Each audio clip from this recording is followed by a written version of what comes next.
Hello guys, welcome back to my channel. So ఎలా ఉన్నారు అందరూ? సో ఇవాళ అయితే మనం ఒక కొత్త ఇన్ఫర్మేటివ్ వీడియోతో అయితే మీ ముందుకు వచ్చేసాను. సో అదేంటంటే మనకి రాబోయే రోజుల్లో ఫాస్టాగ్ ఉండదన్నమాట. ఎస్, మీరు విన్నది నిజమే అండి. ఫాస్టాగ్ ఉండదన్నమాట ఇంకా కమింగ్ డేస్లో. అదేంటో, దాని సంగతులు ఏంటో, దాని విశేషాలు ఏంటో అవన్నీ ఇవాళ తెలుసుకుందాం మనం.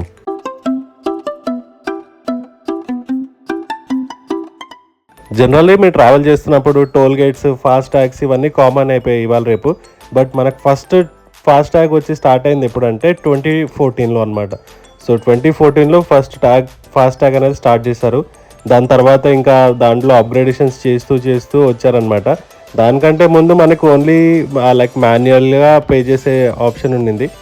బట్ ఏంటంటే 2014 నుంచి ఫాస్టాగ్ అనేది ఇన్వెంట్ చేయడం వల్ల కొంచెం మనకు ట్రాఫిక్ అనేది తగ్గిందనమాట. ఇక్కడ టోల్ గేట్స్ దగ్గర ఎక్కువసేపు వెయిట్ చేయడం అది ఇది అని.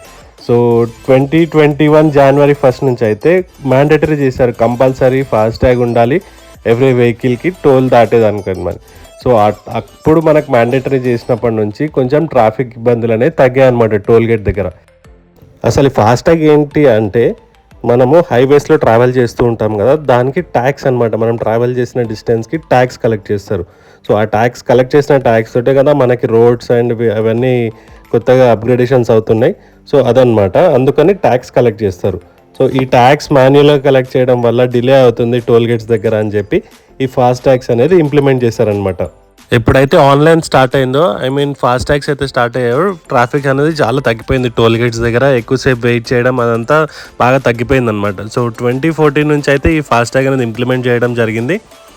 అసలు ఫాస్ట్ ట్యాగ్స్ అంటే ఏంటి, అవి ఎక్కడ తీసుకోవాలి ఫస్ట్ చూద్దాం మనం. ఫాస్ట్ ట్యాగ్స్ వచ్చి మన ఆథరైజ్డ్ బ్యాంక్స్ నుంచి తీసుకోవచ్చు, లేదంటే టోల్ ప్లాజాల దగ్గర కూడా దొరుకుతాయి అనమాట.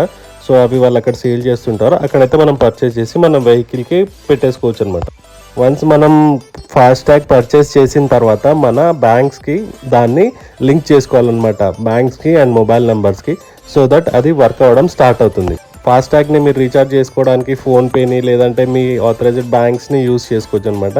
అది యూస్ చేసి మీరు మీ ఫాస్టాగ్లో రీఛార్జ్ చేసుకొని మీరు ట్రావెల్ చేయొచ్చు.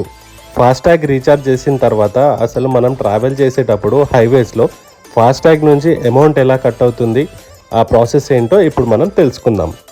మీరు ట్రావెల్ చేసిన డిస్టెన్స్కి దాని ప్రకారం అది అమౌంట్ అయితే కట్ అవుతుంది ఫాస్టాగ్ నుంచి. వన్స్ మన వెహికల్ టోల్ ప్లాజాకి ఎంటర్ అవ్వగానే అక్కడ ట్యాగ్ రీడర్ ఉంటుంది. ఆ ట్యాగ్ రీడర్ మన ఫాస్టాగ్ని రీడ్ చేస్తుంది అనమాట. రీడ్ చేసి ఆ ఇన్ఫర్మేషన్ని టోల్ బూత్లోకి పంపిస్తుంది. సో మా ట్రాఫిక్ మానిటరింగ్ కెమెరాస్ కూడా ఉంటాయి అన్నమాట. సో అలా మన అమౌంట్ అయితే డిడక్ట్ అవుతుంది. ఎంత డిస్టెన్స్ ట్రావెల్ చేసామో అనేది RFID ద్వారా అది డిటెక్ట్ చేసి అమౌంట్ అనేది డిడక్ట్ అవుతుంది. ఎవ్రీ 60 కిలోమీటర్స్కి అయితే ఒక టోల్ ప్లాజా ఉంటుంది. సో ఒకవేళ మీరు ఎంత డిస్టెన్స్ ట్రావెల్ చేశారు అనేది మీరు ఫస్ట్ కట్ అయిన టోల్ ప్లాజా నుంచి నెక్స్ట్ వచ్చే టోల్ ప్లాజా వరకు క్యాలిక్యులేషన్ చేసుకొని దాని ప్రకారం అమౌంట్ అయితే కట్ అవుతుంది. ఒకవేళ మీరు మధ్యలో హైవేకి ఎక్కారనుకోండి, సో దాని ప్రకారమే అమౌంట్ కట్ అవుతుంది. ఎందుకంటే మీకు ఆ ఫస్ట్ టోల్ ప్లాజా ఎంటర్ అవ్వలేదు, సో మధ్యలోంచే వచ్చారు కాబట్టి మీకు పర్టికులర్ అమౌంట్ అనేది డిడక్ట్ అవుతుంది అనమాట. అండ్ ఇది 24 hours వ్యాలిడిటీ ఉంటుంది. అండ్ అప్ అండ్ డౌన్, ఒకవేళ ఫర్ ఎగ్జాంపుల్ ఏంటంటే ఇప్పుడు మీరు ఒక ప్లేస్ నుంచి ఇంకొక ప్లేస్కి వెళ్తున్నారు, వితిన్ 24 hours మళ్ళీ రిటర్న్ అయ్యారనుకోండి, సో అమౌంట్ అనేది తగ్గుతుంది అనమాట, రిటర్న్లో డిడక్ట్ అయ్యేది. ఇప్పటివరకు అయితే మనం ఫాస్టాగ్ ఎలా వర్క్ చేస్తుంది, ఎక్కడ తీసుకోవాలి, ఎలా అమౌంట్ కట్ అవుతుంది, ఇవన్నీ విశేషాలు అయితే తెలుసుకున్నాము. నెక్స్ట్ ఏంటంటే మనకు ఒక కొత్త అప్గ్రేడేషన్ రాబోతుంది. అదే ఫాస్టాగ్ ఇప్పుడు ఉండదన్నమాట నెక్స్ట్ మనకు కమింగ్ డేస్లో. ఎస్, మీరు విన్నది కరెక్టే, ఫాస్టాగ్ అయితే ఉండదన్నమాట ఇంకా కమింగ్ డేస్లో. అది ఏందో, దాని డీటెయిల్స్ ఏందో ఇప్పుడు తెలుసుకుందాం మనం. ఎంత ఫాస్టాగ్స్ వచ్చినా కూడా ఇలా టోల్ గేట్స్ దగ్గర ట్రాఫిక్ జామ్ అవుతుందన్నమాట, సర్వర్ ఇష్యూస్ వల్ల అని ఇంకోటి అని చెప్పని డిలే అవుతుంది టోల్ ప్లాజాల దగ్గర. సో దీన్ని అరికట్టాలని చెప్పని మన గవర్నమెంట్ ఏం చేస్తుందంటే గ్లోబల్ నావిగేషన్ శాటిలైట్ సిస్టమ్ అనే కొత్త ట్రాకింగ్ సిస్టమ్ని అయితే ఇంప్లిమెంట్ చేస్తుంది అనమాట. ఇది ఎలా వర్క్ అవుతుందంటే GPSని యూజ్ చేసుకొని వర్క్ అవుతుంది. సో మీ వెహికల్లో అయితే ఒక ఆన్బోర్డ్ యూనిట్ OBU అనేది ఒక ట్రాకర్ని అయితే ఇన్స్టాల్ చేయడం జరుగుతుంది. సో దాని ప్రకారం మీరు ఎంత డిస్టెన్స్ ట్రావెల్ చేస్తున్నారో హైవేలో అనేది శాటిలైట్ ద్వారా ట్రాక్ చేయబడుతుంది అనమాట. సో అలా మనకి ఇప్పుడు నెక్స్ట్ కమింగ్ డేస్లో అమౌంట్ అనేది డిడక్ట్ అవ్వడం జరుగుతుంది, డైరెక్ట్గా మీ బ్యాంక్స్కి లింక్ అయి ఉంటుందన్నమాట.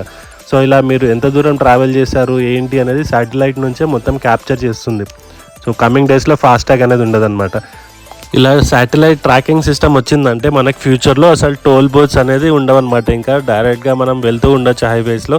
సో ఆటోమేటిక్గా అమౌంట్ అనేది డిడక్ట్ అవుతుంది. మనం ఎంత డిస్టెన్స్ ట్రావెల్ చేస్తున్నాము హైవేలో అనేది శాటిలైట్ ద్వారా క్యాప్చర్ చేసి అమౌంట్ అనేది డిడక్ట్ అవుతుందన్నమాట. చూస్తున్నారు కదా, ఈ విధంగా అయితే మనకి ఓబియు వర్క్ అవుతుంది శాటిలైట్తో కనెక్ట్ అయ్యి అనమాట. మన వెహికల్స్లో ఇన్స్టాల్ చేస్తాం కదా ఓబియు అనేది, సో ఇలా వర్క్ అవుతుంది. మన యూనియన్ మినిస్టర్ నితిన్ గడ్కరీ గారు అయితే ఈ విషయం మీద చాలా ఎక్కువ కాన్సన్ట్రేషన్ చేసి వర్క్స్ తొందరగా కంప్లీట్ అయ్యేటట్టు చూస్తున్నారు. ప్రజెంట్ వచ్చి 40,000 crores రెవెన్యూ అయితే జనరేట్ అవుతుందన్నమాట మన టోల్స్ నుంచి. సో అది కమింగ్ డేస్లో అది 1.4 trillion అయ్యే ఛాన్సెస్ ఉన్నాయన్నమాట. సో ఎందుకంటే వెహికల్స్ అనేవి చాలా ఎక్కువ అయిపోతున్నాయి, హైవేస్ రోడ్స్ అవన్నీ ఎక్స్టెండ్ అవుతున్నాయి. సో రాను మళ్ళీ ట్రాఫిక్ ఎక్కువ అవుతుంది. అందుకే ఈ శాటిలైట్ సిస్టమ్ని ఇంప్లిమెంట్ చేస్తే మనకి ఆ ట్రాఫిక్ ఇబ్బందులు అనేవి తగ్గిపోతాయి అని చెప్పి ఇలా ప్లాన్ చేస్తున్నారు మన గవర్నమెంట్ వాళ్ళు. సో ఇది నెక్స్ట్ కమింగ్ 2 to 3 yearsలో 100% ఫుల్ ఫ్లెడ్జ్డ్గా ఇంప్లిమెంట్ అయ్యేటట్టు ప్లాన్ చేస్తున్నారు. వన్స్ ఈ శాటిలైట్ సిస్టమ్ స్టార్ట్ అయింది అంటే మనం వెహికల్స్ కొనేటప్పుడే డైరెక్ట్గా వెహికల్లోనే ఓబియు అనేది ఇన్స్టాల్ చేసి ఇవ్వడం జరుగుతుంది. ప్రజెంట్ ఉన్న వెహికల్స్ అయితే మాత్రం బయట నుంచి మనం పెట్టించుకోవాలి. అది ఎలా అనేది ఇంకా గవర్నమెంట్ డిసైడ్ చేస్తుంది. సో లెట్స్ సీ, చూద్దాం ఆ ప్రాసెస్ అనేది ఎలా స్టార్ట్ అవుతుంది ఏంటి అనేది. ఒకవేళ మనకి ఆ శాటిలైట్ సిస్టమ్ అనేది స్టార్ట్ అవుతే మాత్రం ఇలా చాలా ట్రాఫిక్ ఇబ్బందులు అయితే తగ్గిపోతాయి. మనకి టోల్ గేట్ దగ్గర చాలాసేపు వెయిట్ చేయడం కానీ, లేదంటే ఒకవేళ క్యాష్తో పే చేసే వాళ్ళకి చేంజ్ లేదని అది ఇది చాలా ప్రాబ్లమ్స్ ఉంటాయి కదా, అవన్నీ అయితే మనం తప్పించుకోవచ్చు ఈ శాటిలైట్ సిస్టమ్ ద్వారా. ఈ ఓబియు అనేది ఇన్స్టాల్ చేసినప్పుడు మనకు డిఫరెంట్ వేస్లో కూడా యూజ్ అవుతుంది అనమాట కార్లో. ఫర్ ఎగ్జాంపుల్ ఎక్కడన్నా ఎవరికన్నా జరిగింది అనుకోండి, సో ఇమీడియట్గా ఆ ఇన్ఫర్మేషన్ అనేది శాటిలైట్ ద్వారా నియర్ బై హాస్పిటల్స్కి అండ్ పోలీస్ స్టేషన్స్కి ఇన్ఫర్మేషన్ వెళ్ళిపోతుంది. సో అదొక మనకు బెనిఫిట్ అనమాట అది రావడం వల్ల. ఎమర్జెన్సీ సిచ్యువేషన్స్లో చాలా బాగా యూజ్ అవుతుంది ఈ ఓబియు అనేది అండ్ శాటిలైట్ సిస్టమ్ అనేది. ఈ జీపీఎస్ శాటిలైట్ సిస్టమ్ ఇవన్నీ ఆల్రెడీ వేరే యూరోపియన్ కంట్రీస్లో యూజ్ చేస్తున్నారు. సో అక్కడ సక్సెస్ఫుల్గా రన్ అవుతుందన్నమాట. సో మన ఇండియాలో కూడా నెక్స్ట్ కమింగ్ డేస్లో ఈ జీపీఎస్ శాటిలైట్ సిస్టమ్ని అయితే ఇంప్లిమెంట్ చేయబోతున్నారు. సో సక్సెస్ఫుల్గా మన దగ్గర కూడా ఇంప్లిమెంట్ అవుతుంది. మెయిన్గా ఏంటంటే మన దగ్గర హైవేస్ అన్నీ బాగా డెవలప్ అవుతున్నాయి. So almost all across the country express వేస్ అయితే మనకి ప్రతి సిటీని కనెక్ట్ చేసేటట్టు అయితే ఉన్నాయి ప్రజెంట్. సో ఆ ఎక్స్ప్రెస్ వేలో వెళ్ళేటప్పుడు ఇప్పుడు ప్రజెంట్ అయితే ఫాస్టాగ్ ద్వారా మనం ట్రావెల్ చేస్తున్నాం. అండ్ కమింగ్ డేస్లో వచ్చి ఆ జీపీఎస్ ద్వారా మనం ట్రావెల్ చేయగలుగుతాం. అది ఇంకా చాలా ఈజీ ప్రాసెస్గా ఉంటుంది మనకి. సో ఇప్పుడు మీకు ఒక డౌట్ రావచ్చు, సో జీపీఎస్ సిస్టమ్ వచ్చిందంటే ఇప్పుడు ప్రజెంట్ ఉన్న ఎంప్లాయ్మెంట్ అంతా తగ్గిపోతుంది, మరి వాళ్ళకి ఎలా అని చెప్పని. ఎస్, కరెక్టే. బట్ ఏంటంటే ఈ జీపీఎస్ సిస్టమ్ అనేది వర్క్ చేయడం ఎలా అంటే డైరెక్ట్గా మీకు డేటా సైన్స్ అనే ఒక టెక్నాలజీ మీద వర్క్ అవుతుంది. సో కమింగ్ డేస్లో డేటా సైన్స్ అనేది చాలా హై ప్రియారిటీతో ఉండే టెక్నాలజీ అవ్వబోతుంది. సో మీకు ఎవరైనా ఇంట్రెస్ట్ ఉంటే డేటా సైన్స్ మీద, అది తప్పకుండా మీరు దాంట్లో ఇన్వాల్వ్ అవ్వడానికి ట్రై చేయండి. అది చాలా యూస్ఫుల్ అవుతుంది మీకు ఫ్యూచర్లో ఎవరైనా టెక్నికల్ పర్సన్స్ ఉంటే మాత్రం. ఈ జీపీఎస్ సిస్టమ్ వీటన్నిటి గురించి మీకు గూగుల్లో చాలా బాగా ఇంకా ఇన్ఫర్మేషన్ అయితే ఉంటుంది. సో మీరు ఒకవేళ యూట్యూబ్ ఛానల్స్ని ఫాలో అయ్యేటైతే దాంట్లో ఇంటర్వ్యూస్లో చూడండి, నితిన్ గడ్కరీ గారు ఎంత బాగా ఎక్స్ప్లెయిన్ చేశారు మీకైతే అర్థమవుతుంది. రానున్న రోజుల్లో మనం ఇంకా డెప్త్గా మాట్లాడుకుందాం ఇలాంటి విషయాల గురించి. సో ఈ వీడియోనైతే ఇక్కడికి ఎండ్ చేస్తున్నాను అనమాట. సో ఈ వీడియో మీకు ఎలా అనిపించిందో కామెంట్ చేయండి. ఒకవేళ ఇన్ఫర్మేటివ్గా ఉందా లేదా, ఒకవేళ ఇన్ఫర్మేటివ్గా ఉన్నట్టయితే కామెంట్ చేయండి. అండ్ ఇంకేమన్నా నేను మిస్ అయి ఉంటే తప్పకుండా కామెంట్ చేయండి, సో దట్ నేను కూడా నేర్చుకోవడానికి ఉంటుంది.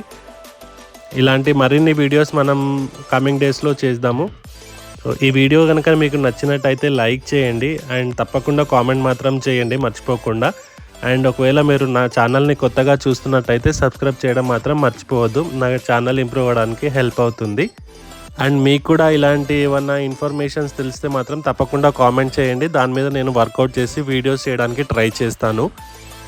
వీడియోని ఫుల్గా చూసినందుకు థ్యాంక్స్. అండ్ ఇలాంటి మరిన్ని వీడియోస్తోనైతే నేను మీ ముందుకు వచ్చేస్తాను. Until then keep watching my videos. Bye.